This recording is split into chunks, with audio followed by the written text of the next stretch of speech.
গরুর গাড়িতে করে বিয়ে করে নতুন বউকে নিয়ে শ্বশুর বাড়ি ফিরলেন বর।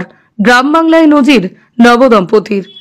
আধুনিকতার ছোঁয়ায় যেখানে বিয়ের বরযাত্রী সাজে ঝাঁ চকচকে গাড়ির বহর, সেখানেই পুরনো ঐতিহ্যকে বাঁচিয়ে রাখতে অভিনব সিদ্ধান্ত নিলেন পূর্ব বর্ধমান জেলার আউস গ্রামের নবদম্পতি। বিলাসবহুল গাড়ির পরিবর্তে গরুর গাড়িতে এই নববধূকে শ্বশুর বাড়িতে নিয়ে গেলেন বর জীবনানন্দ দে।